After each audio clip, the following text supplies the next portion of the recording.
A long time ago there was a very beautiful girl who lived in a village. During this time, good spirits and evil spirits used to visit human beings from the land of spirits. This girl was so beautiful that many men heard of her incomparable beauty and came from far places to seek her hand in marriage. Most of these men were wealthy merchants, successful farmers, or princes whom other young women wished would marry them. The parents of this girl were always very happy when a good-looking, well-built, and rich man paid them a surprise visit, just to tell them that he had traveled for many days in search of the girl, who was said to be the most beautiful girl ever born. Her parents would happily receive the gifts of huge tubers of yam, expensive clothes, jewelry, and many other wonderful things that the mouth cannot say. Rather than being happy with her good fortune, this girl insulted every man that came to ask for her hand in marriage, no matter how rich or important he was. She said that none of them was worthy enough to marry her. Her parents began to get worried after some time. "Our daughter, many good men have asked you to marry them. Why don't you choose the one you like the most among them?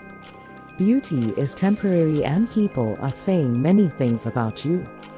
Some people are saying that it is your pride that is making you unable to pick a man for marriage.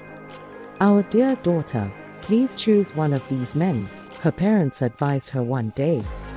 But the girl stubbornly said that she was too good for every one of them. After all, their advice fell on deaf ears. Her parents kept quiet and folded their hands to watch what she wanted to do with her life. Meanwhile, even the mad people, beggars, cripples, and blind people wanted to marry this girl. But what nobody knew was that even evil spirits from the land of spirits wanted to marry this girl too. One of them in particular was a skull spirit. The spirits had different powers, and the power of the skull spirit was that he could steal dead bodies and wear them like clothes. For a very long time, the skull had been watching the young girl without her knowledge. He would sit on one of the branches of a tall iroko tree and watch her go to the stream to get water. He also watched her sleep every night. The skull eventually made up his mind that he would make the girl marry him by all means. So he traveled around all the villages looking for dead bodies to steal. He took many dead bodies and started taking one body part from each of them and using it to build a perfect body for himself. It took a very long time, but he eventually finished the work.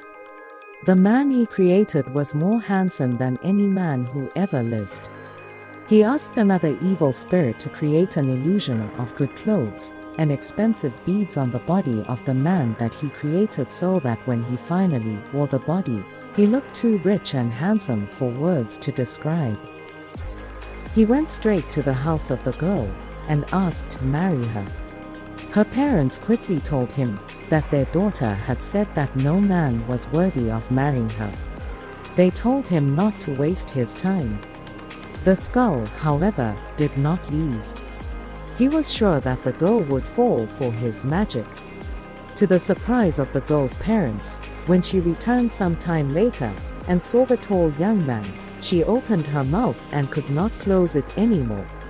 She loved him immediately she saw him. Their wedding was done quickly. The parents of the girl blessed her marriage before she and her husband left for his village.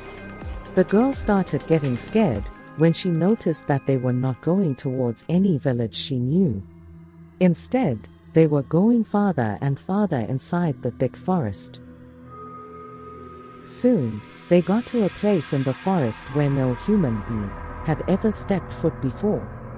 The man carried her to the top of a tree, and the girl saw that they had entered the land of spirits. Her husband had also removed the body parts he wore.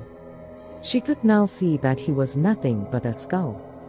The other spirits congratulated her husband for marrying such a beautiful wife. Life in the land of spirits was difficult for her because she was living inside a tree, and the appearance of the spirits always frightened her. She did not eat for days just because she could not eat the food that the spirits ate. Her mother-in-law was a spirit who looked almost like a human being.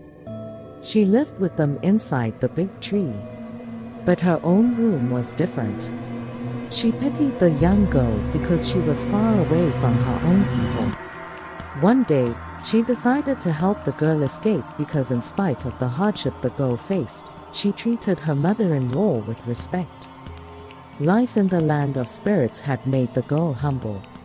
Every spirit living in this place will attend a party tonight. All of them will drink palm wine until they are drunk. If you want to escape, you must join them. But don't drink the palm wine because it will separate your spirit from your body, thereby killing you. When they start dancing, dance with all your strength, but gradually move closer to the tree that my son climbed to bring you here. Now when you are sure that no one is watching, you must climb down as quickly as you can. And don't look back. If you look back, you will find yourself here again, and my son will never let you escape anymore until you die, her mother-in-law said. The girl did as she was told. When all the spirits were drunk and dancing, she quickly climbed down the tree. She ran for many days before she got back to her village. Her parents were surprised to see her after so many years. They had been searching for her and her husband. They thought she and her husband had died mysteriously. When she narrated the story to her parents, they were astonished, but they were grateful that she was still alive. They asked her if she had learned her lesson. She told them she was now humble. The skull spirit never came back. Some months later, the girl married another man. The man she married was one of her father's friends. But the girl never liked this man and never wanted to marry him. However, she had no choice. She had to get married at some point and she had rejected so many men already. So, she ended up marrying this man.